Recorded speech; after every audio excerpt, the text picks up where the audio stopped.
વડોદરા મહાનગરપાલિકાના municipal commissioner Arun Mahesh બાબુએ રખડતા ઢોરોને લઈને લાલ આંખ કરી છે। હવે આ મામલે કાર્યવાહી કરવાની શરૂઆત કરી દેવામાં આવી છે, જેમાં એક પશુપાલકને દંડ ફટકારવામાં આવ્યો છે લાયસન્સ ન હોવાને લઈને।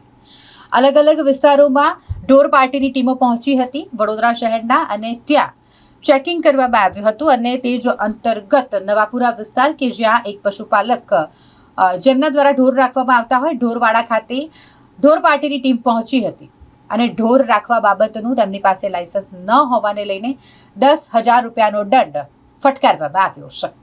બેઠક મંદિર પાસે કાર્યવાહી ચાલુ છે। તેઓ અત્યાર સુધી લાયસન્સ માટે અરજી કરેલ ન હોય તેઓના પશુ જમા લેવા માટે તેઓને સૂચના આપેલ છે અને દંડ પણ ભરવા માટે સૂચના આપેલ છે। અંદાજે 10,000 જેટલો દંડ ભરવા માટે તેઓને હાલ જણાવેલ છે। જો દંડને ભરવા માટે તેઓ આનાકાની કરશે તો પશુ પણ જપ્ત કરવાની કાર્યવાહી હાથ ધરવામાં આવશે।